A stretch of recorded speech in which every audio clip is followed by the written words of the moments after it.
পূর্বগুরুর প্রতিনিধি সূত্রে আচার্যের আসনে বসছেন গুরু সেবার জন্য। গুরু সেবার জন্য সবই করতে হয়। সেবকের সবটাই গুরু সেবা, ভোগী যেমন সবটাই ভোগ, সেবকের সবটাই গুরু সেবা। ভোগীর সংস্পর্শে প্রভু সেবা প্রবৃত্তি জাগবে না, কর্মীর সংস্পর্শে ভক্তি জাগবে না, শুষ্ক জ্ঞানীর সংস্পর্শে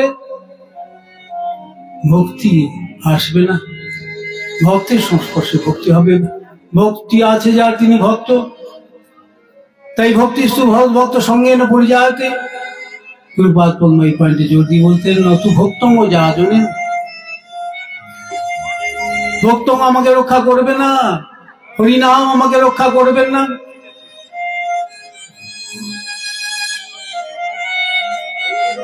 অর্চনা আমাকে রক্ষা করবেন না, ধ্যান আমাকে রক্ষা করবে না। যদি গুরু নিত্যান্ত গাইড না, যদি আমাদের রিয়েল ইনস্ট্রাক্টর যদি না থাকে, ভক্ত সাধু যদি আমাদের পথ প্রদর্শন না থাকে, তাহলে ঠিক পথে হাঁটা হবে, ঠিক পথে হাঁটবো, পথভ্রষ্ট হব তাহলে হব না। মহাপ্রভু যিনি স্বয়ং কৃষ্ণ, ঠিক পথ হলো ভক্তিপথ। ভক্তিপথেই প্রভুর সম্যক আরাধনা, প্রভুর সম্যক সুখবিধান করা যাবে। তাই লর্ড চৈতন্য ফিলসফি বলে না,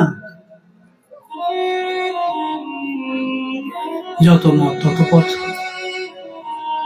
লর্ড চৈতন্য ফিলসফিতে আমরা কোথাও দেখতে পাবো না শ্রীমন মহাপ্রভু যিনি স্বয়ং কৃষ্ণ রাধা ভাবে বিভাবিত হয়েছিলেন, জানিয়েছিলেন ভক্তির পথ, প্রভু দর্শনের পথ। ভগবত দর্শনের পথ 10টা 5টা নয়, ভগবত দর্শনের পথ একটাই, সেটা ডিভোশনাল পথ, সেটা ভক্তি পথ। যেখানে ভক্তির কোনো কথা নেই সেখানে ধর্মেরও কোনো কথা নেই। শাস্ত্রে একটা কথা আছে, ধর্ম বদ ভক্তি গীত প্রত্যয়টি ভগবত ভক্তি, ভগবত ভক্তি হলো ধর্ম। যদি প্রভুর সঙ্গে দেখা না হবে,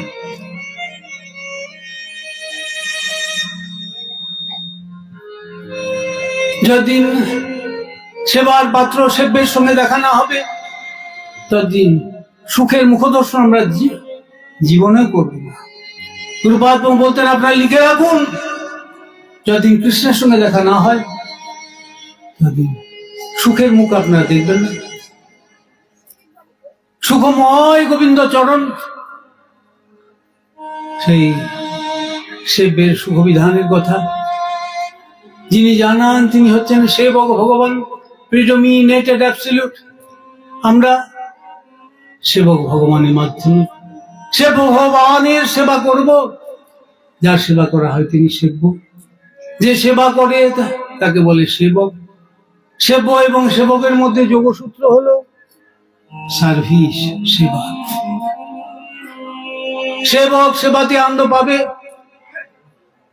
তাই মহাপ্রভু ওই বেনারসে শিক্ষা, জীবের স্বরূপ হয় কৃষ্ণের নিত্যদাস, কিন্তু ব্রত নিখিল পরমান পূর্ণামৃতাব্ধে গোপী ভরত পর দাস দাসানুদাস। তদানীন্তন গজপতি মহারাজ প্রতাপরূপে অদ্বিতীয় নৈয়ায়িক পণ্ডিত সভা পণ্ডিত এবং অদ্বিতীয় নৈয়ায়িক পণ্ডিত বাসুদেব সার্বভৌম ভট্টাচার্য প্রথম মহাপ্রভু যখন নীলাচলে গেলেন, প্রশ্ন করলেন,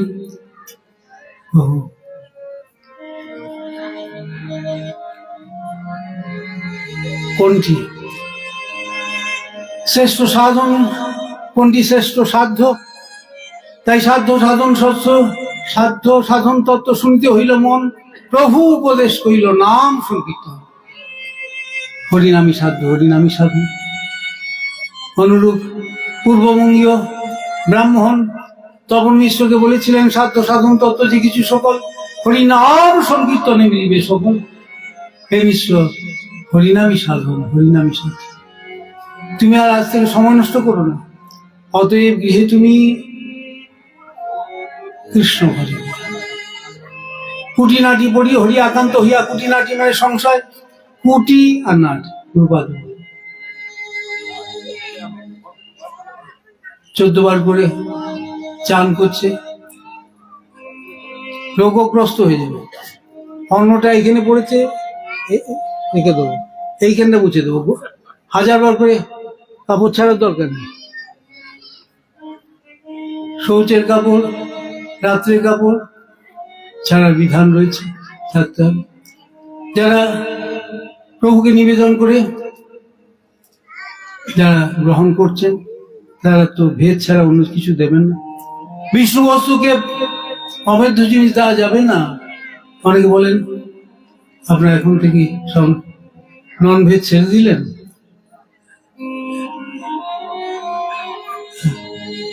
শরীরটা তো দুর্বল হয়ে যাবে না। জলজান্ত পশু খেলেই যে হবে তা না। প্রভু যেটা প্রেসক্রাইব করেছেন সেইটা আমরা গ্রহণ করব। আহার শুদ্ধ, সত্য শুদ্ধি, সত্য শুদ্ধ, ধ্রুবা স্মৃতি, স্মৃতি লাভ হে সর্বগুণ ছিলাম বিপ্রমোক্ষ। আমার নিজের মেন্টাল স্যাটিসফ্যাকশন থাকবে যদি পবিত্র আহার করি। জীবন যদি পবিত্র হয়, প্রভুকে অন্তরে নিবেদন করে আমরা গ্রহণ করতে পারবো। আমি আমার গুরুপাদ পদে রেখেছি, জলটা অন্তরে নিবেদন করে গ্রহণ করতেন। তাই বিষ্ণু তত্ত্বের অগ্নির বই দেবানা হবন, বিষ্ণুর বই দেবানা পরম। ঋগ্বেদে বললেন পরম তত্ত্ব বিষ্ণু তত্ত্ব। পরম তত্ত্ব কখনো দেবদেবী তত্ত্ব হবে না। মহাপ্রভু যিনি স্বয়ং কৃষ্ণ, সেই বিষ্ণু তত্ত্বের মূল হচ্ছেন কৃষ্ণ। তাই মহাপ্রভু বলেন তুমি তো কৃষ্ণ দাস, তুমি তো প্রভু দাস। তুমি যদি প্রভুকে না দিয়ে খাও তোমার পাপ ভোজন হবে। গীতাতে বলে, আহার শুদ্ধ সত্য শুদ্ধ, মনুসংহিতাতে বলে। তো এত সুন্দর ফল দিয়েছেন প্রভু, সুমিষ্ট ফল, এত সুন্দর শাকসবজি দিয়েছেন। পত্রং পুষ্পং ফলং তোয়ং যো মে ভক্ত্যা প্রযচ্ছতি তদং ভক্তপ্রীতম স্নামি প্রচোদাৎমনো। না পেঁয়াজ রসুনটা ছাড়তে পারলাম, আশ্চর্য, গা দিয়ে গন্ধ ওঠে, আমি বসে থাকতে পারি না। তো কলেজ লাইফে সরে যেতাম না, বলা যাবে না তো। তো এখন এটা যে উগ্র জিনিস বোঝা যায়, এখন সিদ্ধ জিনিসে সিদ্ধতা বাড়বে, উগ্র জিনিসে উগ্রতা বাড়বে, আর প্রভুকে দেওয়া যাবে। এইটা হচ্ছে মেইন জিনিস, যেটা প্রভু পছন্দ করেন না, যেটা বিষ্ণু বস্তুকে দেওয়া যায় না, সেটা আমরা গ্রহণ করব না। এই জন্যই সাত্বিক দ্রব্য। গীতাতে বললেন মহাপ্রভু, সনাতন শিক্ষায় বললেন। তো এখন আমরা সাধু সদুপদেশ শুনবো। এখন মহাপ্রভু সাধু সঙ্গের উপর জোর দিলেন। সাধু সঙ্গে কৃষ্ণ নাম এই মাত্র চাই, সংসার জিনিতে আর অন্য বস্তু নাই।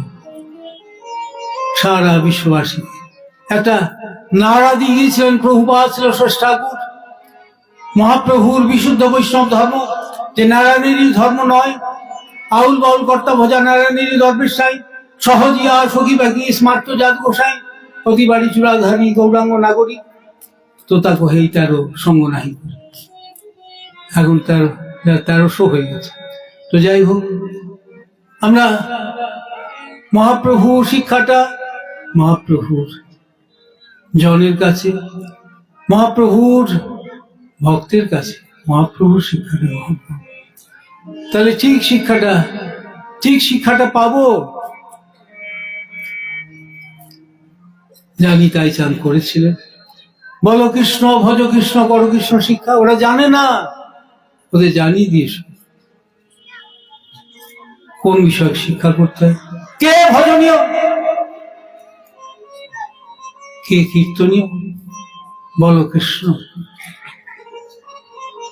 ভজ কৃষ্ণ করো কৃষ্ণ শিক্ষা। কৃষ্ণ বলো কৃষ্ণ বলো, কৃষ্ণ ভজ ভজ কৃষ্ণ, ভজ কৃষ্ণ ভজ কৃষ্ণ, ভজ কৃষ্ণ শিক্ষা।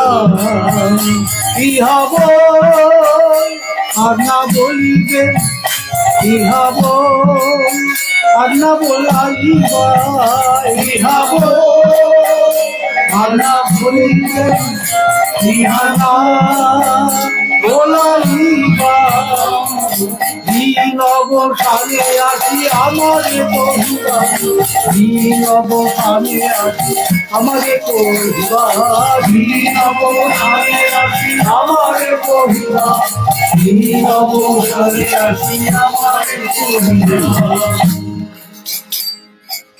আমাকে জানাবে, আমাকে জানাবে কত পাপী উদ্ধারিল, আমাকে জানাবে কত পাপী উদ্ধারিল, আমাকে জানাবে কত পাপী উদ্ধারিল, আমাকে জানাবে কত পাপী উদ্ধারিল, আমাকে জানাবে। আজ্ঞা পাই দুইজনে ভুলে ঘরে ঘরে, আজ্ঞা পাই দুইজনে ভুলে ঘরে ঘরে। বলো কৃষ্ণ ভজ কৃষ্ণ,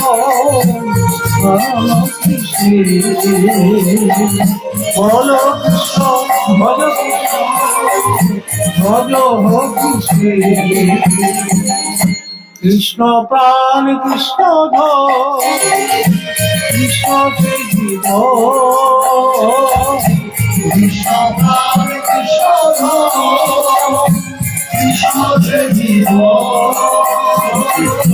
কেন কৃষ্ণ বল ভার হই এক মন, কেন কৃষ্ণ ভজ ভার হই এক মন। প্রভুপাদ সারা বিশ্ববাসীকে কুম্ভকণ্ঠে জানিয়ে দিয়েছিলেন কাকে বলে বিশুদ্ধ বৈষ্ণব ধর্ম, কাকে বলে মহাপ্রভুর আচরিত প্রচারিত শুদ্ধ বৈষ্ণব ধর্ম তথা সনাতন ধর্ম, জৈব ধর্ম, এক কথায় জীবমাত্রই ধর্ম। বলেছিলেন রবি কখন 10টা 5টা হয় না, ইংল্যান্ডের রোগী, ভারতবর্ষের রবি, ওই আমেরিকার রবি। রবিদেব যেমন অখণ্ড, ঠিক সেই রকম সনাতন ধর্ম, বৈষ্ণব ধর্ম, আত্মধর্ম কখনো 10টা 5টা হবে না। গৌর হরি তিনি রাধা ভাবে বিভাবিত হয়ে এসেছিলেন, বললেন দেখো এই হলো আমার আচরণ, তোমার আচরণ যদি এইরকম হয় তাহলে তুমিও নিত্য মঙ্গলের অধিকারী হবে। তাই বললেন তোমরা নাম বিনা কলিকালে নাহি আর ধর্ম, সর্বমন্ত্র সার নাম এই শাস্ত্র মর্ম। কলিকাল আর কোন ধর্ম নেই, আর কোন আশ্রয় নেই। সর্বমন্ত্র সার হলো হরিনাম। প্রভুপাদ ছিল সরসাগুট, সারা জগৎবাসীকে বলেছিলেন তোমরা হরি কীর্তন করো, তোমরা হরি নাম করো, তোমরা প্রভুর সারা এক হরিনাম সংকীর্তনেই সমস্ত অমঙ্গল চলে যাবে, প্রকৃত মঙ্গল হবে। তুমি বলিবে তোমার পুত্র মৃত্যু মুখে পতিত, আমি বলিব পুত্রকে মরিতে দাও, তার কর্মফল সে ভোগ করবে। তুমি হরি ভজন করো, তুমি দেবদুর্লভ মনুষ্য জন্মটা হেসে গেলে উড়িয়ে দিও না। লব্ধা জন্মামর প্রার্থম, লব্ধা সুদৃমিদং বহু সম্য মানতে, মানুষমর্থদম নিত্যমপি ধীর, তুরঙ্গ যতে তনপতে দুর্মৃত্যু যাবন, বিশ্ব নিশ্চ সায় কুল সর্বদস্যা। তুর্নং প্রভুপাদ ছিল স্রষ্টাগুলি, এটা আলেখ্য আছে। তুর্নং ঝটিত, তুমি যখন জানতে না যখন জেনেছ যে দেবদুর্লভ মনুষ্য জন্মের সার্থকতা হবে, হরি নামে, হরি সেবাতে। তাই মনুষ্য জন্মের সার্থকতা গৌরসুন্দরের দর্শন অনুযায়ী আমরা দেখতে পাই, ভার ভূমিতে হইল মনুষ্য জন্মজাত, জন্ম সার্থক করি করো পর উপকার। জন্মটা সার্থক হবে, তুমি নিজে সার্থক করো। তুমি নিজেই সাঁতার জানো না, তুমি ঝাঁপিয়ে পড়লে ওই এতে ইলাম বাজারে বানে কি হবে? অকাল মৃত্যু হবে। তুমি রেস্কিউ করতে পারবে? আগে শিখতে হবে। হ্যাঁ, খুব ভালো পদ নিয়েছে বাবা, ভালো পদ বলছেন না, আমার তো বিশ্বাস হচ্ছে না। তা আপনি তো নেননি, তাহলে কি করে ভালো পদ বলবো? তো যাই হোক না, আপনি আচরি ধর্ম জীবেদের শিখায়, আপনি না কইলেও ধর্ম শিখানো। সাধনদা বলেছিলেন না যে হ্যাঁ, খুব ভালো পদ নিয়েছে। তো এখন আপনি আচরি ধর্ম জীবেদের শিখায়, আপনি না কইলে ধর্ম শিখানো না যায়। আচার মান প্রচারক মহাপ্রভু শ্রী চৈতন্য মহাপ্রভুর আচরিত প্রচারিত নাম আমরা গুরু নিত্যানন্দের আনুগত্যে আমরা অনুসরণ করি। কলিকালে নাম অনুশীলন কৃষ্ণ কৃষ্ণ নাম ভজন কৃষ্ণ ভজন। তাই এসো ভাই নাম গায়, কৃষ্ণ নাম হরি নাম। এসো ভাই নাম গায়, কৃষ্ণ নাম হরি নাম। বলো না কৃষ্ণ নাম, বলো না হরি নাম, বলো না কৃষ্ণ নাম, বলো না হরি নাম। হরে কৃষ্ণ হরে কৃষ্ণ কৃষ্ণ কৃষ্ণ হরে হরে, হরে রাম হরে রাম রাম রাম হরে হরে, হরে কৃষ্ণ হরে কৃষ্ণ কৃষ্ণ কৃষ্ণ হরে হরে রাম রাম রাম। বলো হরি বলো হরি যাবে, বলো হরি যাবে, বলো হরি যাবে। ঘুটে যাবে মনে ময়লা, রইবে না ভাই কোনো ধারা। ঘুটে যাবে মনে ময়লা, রইবে না ভাই কোনো ধারা। বলো না হরি নাম, বলো না কৃষ্ণ নাম, বলো না বলো না কৃষ্ণ নাম। আমার গুরুপাদ পদ্মের শিক্ষার বৈশিষ্ট্য ছিল, একদিকে সহজ সরল অপরদিকে প্রাঞ্জল। বলতেন তোমরা যদি গুরুবানুগত হরিসেবার জন্য এসে থাকো, মহাপ্রভু সব জুগিয়ে দেবেন। আমার এটা বাদকে বাদ নয়, আমি 1964-এ গুরুপাদ পদ্মের স্নেহাকর্ষণে তার শ্রীচরণ সমিতি আসার সুযোগ ও সৌভাগ্য পেয়েছিলাম। তো তখন যেভাবে চলেছে এখনো চলছে, হয়তো সেবাগার মঠের সংখ্যা হয়তো ডাবলেরও বেশি হয়েছে বা হচ্ছে। তো না, আমাদের ব্রহ্মচারীদের চাঁদা ভিক্ষা মুষ্টি ভিক্ষা দরকার হয়নি। এই জন্য আমি বলি, তোমরা প্রসাদ দেবে, প্রসাদ থেকে ভক্তমুখী স্বীকৃতি হবে। কেউ প্রসাদ চাচ্ছে দিয়ে দেবে, সেখানে 2 হাতা খিচুড়ি দিচ্ছ, একটু তরকারি দিচ্ছ, এখানে অত বিধিবাধ্যকতার কিছু নেই। তোমরা প্রসাদ দেবে, তাদের চিত্তবৃত্তির আমূল পরিবর্তন হবে যদি প্রভুর অধরামৃত তারা গ্রহণ করে। হয়তো এই মুহূর্তে বুঝতে পারছে না, হয়তো ডাল ভাত ভাবছে। যখন ওই গুরু নিত্যায়ের কাছে, গুরু নিত্যানন্দের কাছে যখন প্রভুর কথা শুনবে, তখন মহাপ্রসাদে গোবিন্দে নাম বৈষ্ণব স্বল্প মনোবতা আংরাজন বিশ্বাস নেবে যাতে যা বলেছেন শাস্ত্রে, মহাপ্রসাদে আর ডাল ভাত বুদ্ধি হবে না, অন্ন ব্রহ্ম মহাপ্রসাদ। প্রভু বলে, এই যে দিলা কৃষ্ণ ধরামৃত। শ্রীমন মহাপ্রভু পুরী ধামে অবস্থান করছেন। ভক্তগণকে বললেন, দেখতে তো জড়জাগতিক বস্তু লাগছে, অন্ন, তরকারি, ব্যঞ্জন, খিচুড়ি, ঈশ্বরান্ন, তো এত অপূর্ব স্বাদ কি করে হলো? প্রভুকে এই যে দিলা কৃষ্ণ ধরামৃত, এটি প্রভুর অধরামৃত, প্রভুর উচ্ছিষ্ট। এটাকে সংস্কৃততে উচ্ছিষ্ট বলে। ব্রহ্মাদি দুর্লভ এই নিন্দ অমৃত,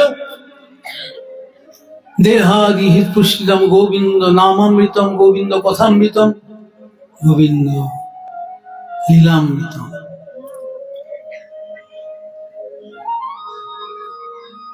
এখন অমৃত, এখন প্রসাদ প্রভুর অধরামৃত। এখন প্রভুকে ভক্তগণ পূত চিত্তে স্নেহের সঙ্গে প্রীতিপূর্বক যা নিবেদন করে, প্রভু সবই গ্রহণ করেন। টু টাইপস অফ সেবা, লাভ সেকেন্ড, ডিউটি সে। মহাপ্রভু লাভ শেখ স্নেহ সেবার উপর জোর দিলেন। স্নেহ সেবা অপেক্ষা মাত্র ঈশ্বরের কৃপার স্নেহ বশ হইয়া করেন স্বতন্ত্র আচার। গুরুপাদ বলতেন না, স্বতন্ত্র আচার অর্থে অযোগ্যকেও যোগ্য করলেন। হরি সেবার বদ্ধজীবের কি যোগ্যতা থাকবে? হরি ভজনের যোগ্যতা। তাই গীতাতে বলেন, তেষাং সতত যুক্তানাং ভজতাং প্রীতিপূর্বকং দদামি বুদ্ধি যোগম যেন মাম উপজাতি। আমাদের যোগ্যতা ভজতাং প্রীতিপূর্বকং, প্রীতিপূর্বক প্রভুর ভজনায় যে মুহূর্তে প্রবৃত্ত হব, সেই মুহূর্তে দদামি বুদ্ধি যোগম যেন মাম উপজাতি। প্রভু সেই ভজনেচ্ছু ব্যক্তিকে অনুকূল বল বুদ্ধি ভরসা দিয়ে দেন, যাতে সে প্রভুর ভজনা করতে পারে, প্রভুর অনুশীলন করতে পারে। কলিকালে নামানুশীলন কৃষ্ণানুশীলন, নাম ভজনী কৃষ্ণ ভজন। তাই আমরা মহাপ্রভুর শিক্ষাটা নেব। স্নেহ সেবা অপেক্ষা মাত্র ঈশ্বর কৃপা। স্নেহ বশ হইয়া করেন স্বতন্ত্র আচার। স্নেহের বশীভূত হয়ে অযোগ্যকে যোগ্য করে দেন। যেটা প্রভুর সেবার অযোগ্য, ভোগ দেবো না। পোড়া লেগে গেলে দেবো না, আবার নতুন করে ভোগ দেবো, নাহলে বাকিগুলো দেবো। কিশোরজি দেবেন না, সরিয়ে দিয়ে ওই চিরের অন্ন দেবেন। তাই আমরা আপনা হতে আপন ভাবে আপন প্রভুর সেবা, যে সেবাকে স্নেহ সেবা বলেছেন ইষ্টদেব, স্নেহ সেবাতেই অধিক উল্লসিত হন। স্নেহ সেবা অপেক্ষা মাত্র ঈশ্বরের কৃপা। স্নেহ বশ হইয়া করেন সন্তুষ্ট আচার। পূর্ণ প্রস্ফুটিত ফুলটা দেব, অর্ধ প্রস্ফুটিত কেন দেব? পূর্ণ প্রস্ফুটিত কমল প্রভুর শ্রীপাদ পদ্মে নিবেদন করব। এত সুমিষ্ট ফল। পুজোর কলা, আগে শুনতাম পুজোর কলা বিক্রি হয়, সব থেকে অখাদ্য কলা না, সব থেকে উৎকৃষ্ট কলাটি, উৎকৃষ্ট আম, উৎকৃষ্ট ফল প্রভুকে দেব। রাধা বনমালী, রাধা মদন মোহনজিকে দেব। গৌরিয়ার তিন ঠাকুর, রাধা মদন মোহনজি হলেন সম্বন্ধাদিদেব, রাধা গোবিন্দজি জিও অভিধাদিদেব, আর গোপীনাথ রাধা গোপীনাথজি হচ্ছেন প্রয়োজন অধিদেব। প্রভু আকর্ষণ করছেন গোপীনাথের বক্ষস্থ। এটি প্রসিদ্ধ দর্শন। শ্রীমান রাম বিভূষিবর্ত তরস্থিত কর্ষণ বেণু সনের গোপী গোপীনাথ শ্রেষ্ঠ। রাধা পৃষ্ঠজন। শিল সরস্বতী ঠাকুর, জগৎগুরু শিল প্রভুপাদ, ইসকনের যিনি ফাউন্ডার, তিনি অরিজিনাল প্রভুপাদ নন। অরিজিনাল প্রভুপাদ হচ্ছেন তিনিও যার আশ্রিত, সেই আমার গুরুদেবের গুরুদেব পরম গুরুদেব ভক্তি সিদ্ধান্ত সরস্বতী গোস্বামী প্রভুপাদ। তিনি সারা প্রাচ্যে পাশ্চাত্য 64টি সেবাগার, 64টি প্রচার কেন্দ্র স্থাপন করে গেছেন। আমরা সেই অধ্যক্ষ যে ভক্তির কথা আমরা শুনব প্রভুপাদের উপদেশামৃতে। প্রথম উপদেশামৃতের প্রথম প্রশ্ন কি? কে ভজন রহস্য জানতে পারে? স্বরূপানুগব শ্রীগুরুপাদ পদ্মের বিশেষ বিশ্রম সেবকী ভজন রহস্য জানতে পারে যারা স্বরূপ এবং রূপের অনুভব। শ্রীরূপ রঘুনাথ পদে যারা আসে, চৈতন্য চরিতামৃত কহে কৃষ্ণ, সবসময় স্মাইল ফেসে থাকবে, গম্ভীর হয় না। তো শ্রীরূপ রঘুনাথ পদে যারা আসে, চৈতন্য চরিতামৃত কহে কৃষ্ণ। আমরা আনন্দ ঘনমূর্তি প্রভুর আশ্রিত, কেন আমরা মন মারা হয়ে থাকবো? আমরা আনন্দের আশ্রিত। গুরুপাদ বলছে আনন্দ একটা কথার কথা নয়। আনন্দ অপ্রাকৃত ব্যক্তি, অপ্রাকৃত বস্তু। আনন্দ কথা বলতে পারে। অসংখ্য বদ্ধজীবকে এই মায়ার জগৎ হতে, অজ্ঞানের জগৎ হতে নিত্য আনন্দময় ধামে নিয়ে যেতে পারেন যিনি, তিনি হচ্ছেন আনন্দ ঘন বিগ্রহ কৃষ্ণ। বেদান্তের একটা সূত্র আছে, আনন্দময় ভাষা। আনন্দময় বস্তুর অভ্যাস, আনন্দময় বস্তুর অনুশীলন করতে হবে। আবৃত্তি রসগীত উপদেশাৎ বেদান্তে বলেন অনাবৃত্তি শব্দাৎ, অনাবৃত্তি শব্দাৎ। সংস্কৃততে সকৃত মানে একবার, অসকৃত মানে পুনঃ পুনঃ পুনঃ হরিনাম করতে হবে। হরিনামে কি হবে? অনাবৃত্তি শব্দাৎ, অনাবৃত্তি শব্দ এক হরিনামে। আমরা অনাবৃত্তি, আমরা এই মায়ার জগৎ থেকে, আমরা অজ্ঞানের সংসার থেকে মুক্ত হয়ে নিত্য ধামে যেতে পারবো অনাবৃত্তি শব্দ।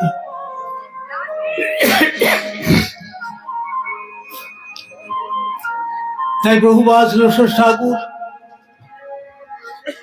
বললেন যে তোমরা মুহ্যমান হয়ে পড়ছো। এই জগতে থাকতে গেলে আমরা শোক মোহ ভয়ের দ্বারা জর্জরিত হয়ে যায়। এটা যাবে কি করে? বললেন ওই শুনতে হবে ভাগবতাদি কথা। এবং ভাগবতের কাছে, ভক্ত ভাগবতের কাছে, গ্রন্থ ভাগবতের কথা যদি শুনি, শোক মোহ ভয়াপহা, শোক মোহ ভয় আমাদের চিরতরে চলে যাবে। তাই প্রভুপাদ শ্রীধর ঠাকুর বললেন আমরা শ্রীবাসের মহাপ্রভুকে আশ্রয় করি। যে মহাপ্রভু বলেছিলেন পুত্র শোক না মানিলেও যে মহার প্রেমে হেন সব ভক্ত সঙ্গ ছাড়িব কেমন। আমরা সেই মহাপ্রভুর আশ্রয় করব যে মহাপ্রভুর পরম ভক্ত শ্রীবাস মশাই বলেছিলেন কলরব শুনি যদি প্রভু বাহ্য পায় তবে আমি প্রবেশ করি মুগ, তবে আমি গঙ্গায় প্রবেশ সিমু সর্বথায়। কলব আমার একটা পুত্র কেন, সব পুত্র যদি চলে যায় তাতে আমার তত দুঃখ হবে না যদি প্রভু নিত্য কীর্তনের ব্যাঘাত হয়ে যায়। কত ভাগ্য আমার পুত্র প্রভুর শ্রীমুখোচ্চারিত হরি কীর্তন শুনে সে দেহত্যাগ করেছে, সে চলে গেছে। স্রোতের বালুকা যেন স্রোতে লইয়া যায়। তোমরা শান্ত হবে, প্রভুর যেন নিত্য কীর্তনের ব্যাঘাত না হয়। তাই বললেন কলরব শুনি যদি প্রভু বাহ্য পায় তবে আমি গঙ্গায় প্রবেশ সর্বথায়। আমরা শ্রীরূপের মহাপ্রভুর আমরা চরণাশ্রয় করবো। যে রূপ প্রভু বলেছিলেন বিরচয় মৈদন্যং দীনবন্ধো দাম্বা প্রতিরিহ ন ভক্ত কাজ তোর নাম অমাস্তি নিবদত শতকোটি নির্ভরং বা নবাম্ভ তদপি কিল পয়ত স্তূয়তে চাতকে না নিবদত শতকোটি। এখন ওই মেঘ থেকে বজ্রপাতই হোক আর বৃষ্টিপাতই হোক, বিরচয় মৈদন্যং দীনবন্ধো দাম্বা কৃপাময় আমার প্রতি পরম কৃপালু হন।